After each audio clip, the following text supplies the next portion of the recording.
I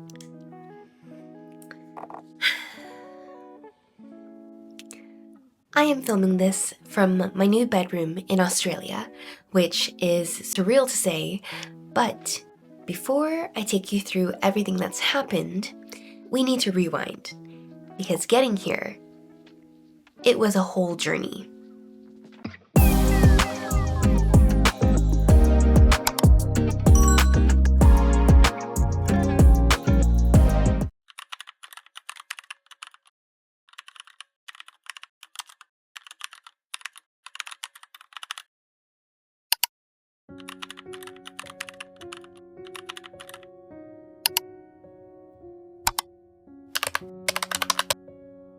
This story starts months before I even stepped onto that plane. A breakup, a job loss, and a dream that I kept putting off until life forced me to choose myself again. I had just come out of a nearly 3-year relationship with someone that I genuinely thought that I would marry. Losing that felt like losing a version of the future that I had built in my head. Then I lost my job. My bank account dropped to around $3,000, less than what the visa requirement was for me to have to even enter Australia. And then, of course, the moment that I wasn't looking, I met someone new. Someone that I could have built something real with. But deep down, I knew that I couldn't commit to someone else before choosing myself first. Everything seemed like it was the wrong timing to go, but to me, I saw it as part of my character arc, my character development, if you will. I am the main character of my movie, and everything that happens just adds to the plot. I remember sitting on the SkyTrain, hovering over that confirm button, wondering if I was being brave or being completely insane. But then everything, literally everything, started aligning. This is a video log. It's July 15th, 2025, and quite possibly the best day ever. They mentioned how I'm gonna be halfway across the world. In Australia is my plan for the end of the year. And to my surprise, my dad was really supportive. It was my assumption that my parents would have a negative outlook on me wanting to solo travel, that they would tell me to stay, that they would tell me that it's dangerous out there. The fact that he was supportive even after I told him that I want to be there for a full year was so incredible, and I felt so grateful and so lucky and so happy that he would support me. After being dropped off by my parents, I decided to look up how much tickets cost today for a one-way.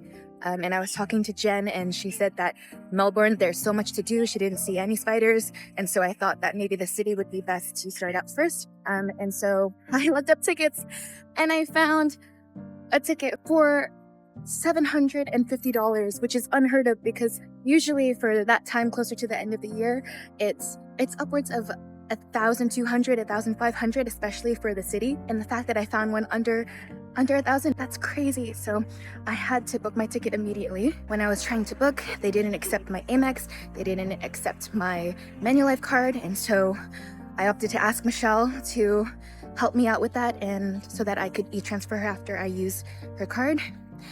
And then after it's all done, my sister, my incredibly generous and loving sister, she offered to pay half of my ticket.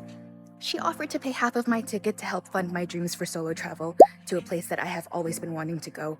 And like, it's totally unexpected, and I just feel so grateful, so aligned that this is all happening. It really makes me feel like I am on the right path. I'm just overwhelmed with gratitude. That day, I found the courage to tell my parents about my plans for my solo travel in Costa Rica and my year of travel in Australia. And my dad, who I fully expected to shut it down, surprised me with full support. Feeling bold, I decided to look up a ticket to Melbourne on a whim and found the perfect flight at the lowest price that I'd ever seen. And then my sister, My sweet sister told me that she'd cover half my plane ticket as a birthday gift. At that point, the universe wasn't nudging me. It was shoving me forward.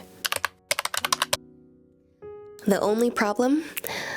I didn't have a place to stay yet, and if you've ever tried to find housing as a foreigner in Australia, you already know. I commented on listing after listing in the Facebook groups, and nothing came out of it. Until I posted an ad, and Jason commented.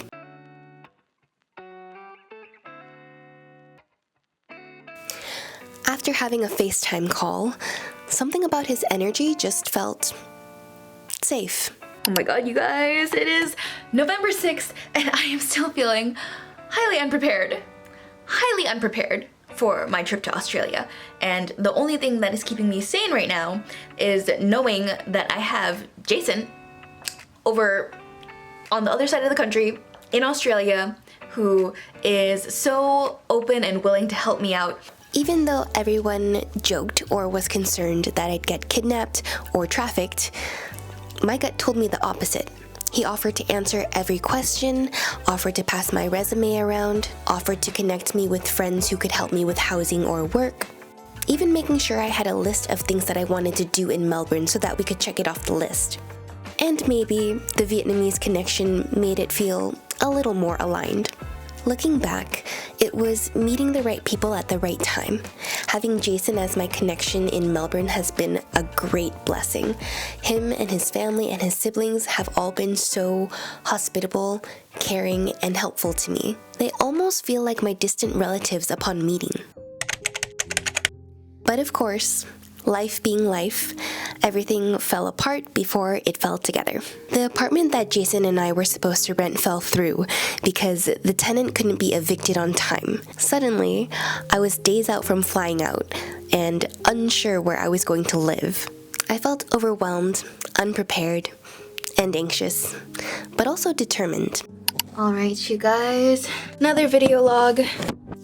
It is November 24th, the day that I am going to leave for Australia, which is still crazy. I have not packed a single damn thing up until this point, and it's going to be very last minute, but I still have a ton of things to do. Packing, of course, first of all, literally gonna pack my entire life here. Truthfully, things have been quite stressful up until this point. Accommodations has been quite confusing between me and my potential roomie of what is happening, because currently we actually don't have a place to rent at this moment, and very stressful figuring out what's gonna happen. But you know what? Something that my cousin said to me on our last hangout, my cousin Kathy, she told me that the universe always provides. And this is because I told her that I was a little bit stressed monetarily in terms of my financial situation before going. And it's very true that the universe always provides, because every time that I was in a situation where my finances have been dwindling and I needed something to come through, something has always come through, and I had, in the end, been okay. And so I'm trusting that that is going to be the process. And if anything, my financial situation that's putting pressure on me now, that is such a privilege, because if I didn't have that pressure, maybe I wouldn't work as hard to find a job when I'm over there. I wouldn't feel that kind of urgency to get things done. So maybe that's the pressure I need, and we'll see how that goes. I also heard a quote from a podcast episode, but basically this guest said this line that also stuck with me, which is that everything is figure-outable. To boil it all down, simply, is that when you really think about things and break it down, everything has a solution. Even though it might be difficult, if you really, really think about it, you can find a pathway to resolution. Even if it's not the most ideal, you can figure just about anything out. So with that being said, I'm going to pack now and hopefully have things ready within less than 5 hours. I kept telling myself, the vision is clear, the path will appear. And it did. Jason offered me his sister's old room in his family home, and so that's where I'm staying currently. As my departure got closer, I became more and more aware of all that I would be leaving behind. My friends, my family, my stability, my comfort, my life in Canada.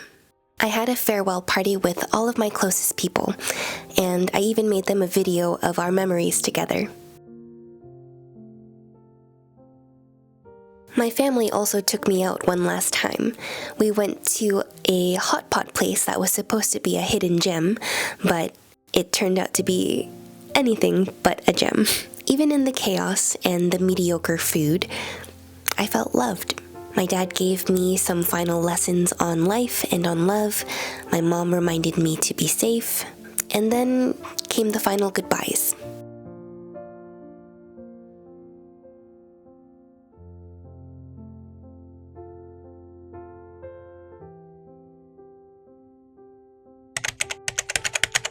Once I got on that plane, things started becoming more real. But a part of me weirdly felt like I'd still wake up in Vancouver the next day, like none of this was all really happening. When I landed in Xiamen, China, I was starving, and the only thing that was open was the Burger King. Alrighty, you guys made it to Xiamen, China. I don't know if I'm pronouncing that right. You guys can correct me if I'm pronouncing it wrong. It's actually very difficult to order the same way that I would in Canada, where I just ordered the burger patty itself. No buns, no nothing. It's not as common over here. What I did get is some chicken nuggets and also some spicy drumsticks. These are mala flavored, I believe. I don't think that reality has set in yet that I am planning to not come back for at least a year unless I'm visiting for the weddings that my friends have in the summer. Just gonna go ahead and try to make my life in Australia. I'm just kind of waiting for it to hit me, which honestly I don't think it will until I've been living 2 weeks in Australia at least. At my farewell party, we were all supposed to play this memory game where I had friends write their favorite memory with me on a slip of paper, and I was supposed to guess who wrote it. But the night got busy and we didn't get to play. So I brought the bag of memories with me, all the way to China. Alrighty guys, I am quite literally moving around from different seating areas to different seating areas around the airport. I've got 8 hours until my flight, and so I might as well just get some movement in and walk around the airport and not just sit. I thought that I would go ahead too.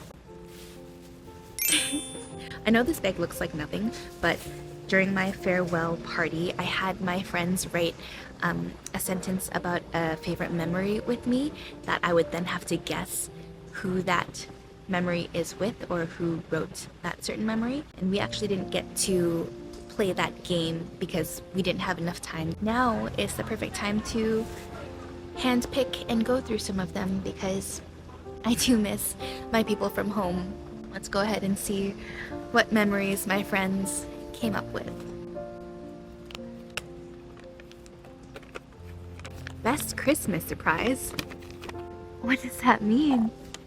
You know what? I'm going to say that this is from my sister. And the reason why I say that is because, long story short, when I was younger in high school, my family dynamic wasn't that great, and I actually ended up running away from home for a month. I didn't come back until Christmas time. And during that time, I remember my mom was crying. My sister was so happy. I remember those two were the first two people that I saw when I did get home. And so that is why I think this one is from my sister, in addition to the handwriting I feel like is my sister's handwriting. So, Michelle, I love you. I know that was a great Christmas surprise, me coming back then. Now this Christmas I'm gonna be away, but just know I love you forever. In the airport, in between worlds, I pulled out those notes and guessed who wrote them, and felt like I had pieces of home traveling with me. Later, I found this cozy cafe, had myself a latte, or two, and saw that it had a bookshelf. They've got a little bookshelf here. I cannot read Chinese, but it looks like there's some English books here. I found a book on the shelf titled Rachel's Holiday, and I had to laugh because that kind of feels like what this is. like a holiday or a break from who I used to be. And then the synchronicities continue. The gate of my next flight to Melbourne was the number 17, which is my favorite number. I got the window seat again, and also an empty middle seat again. It felt like the universe was clearing space for me. On the flight, I filmed myself saying how proud I was, because for once, I didn't play it safe. I chose myself, even when it terrified me. Honestly, you guys, I actually can't believe that this is for real happening. I'm actually going on this new adventure for me and me alone, and honestly, I'm so excited for it, and we'll see what will unfold. And now I'm here, in Australia, on my own, and starting from scratch. I don't have everything figured out. I don't have a job yet, but I trust myself. When life puts you in sink or swim, you swim, you adapt, and you grow. You meet parts of yourself that you didn't know existed. I'm documenting this journey not because it's perfect, but because it's real. If you've ever wanted to move countries or start over, I hope that this reminds you that it is possible. And the version of you that's waiting on the other side of fear, she's worth meeting. I can't wait to meet that version of myself and gather all the different pieces of me along the way. That's it for now. I will see you guys in episode 2, my first 24 hours in Melbourne. I love you guys, and I will see you in the next one. Bye.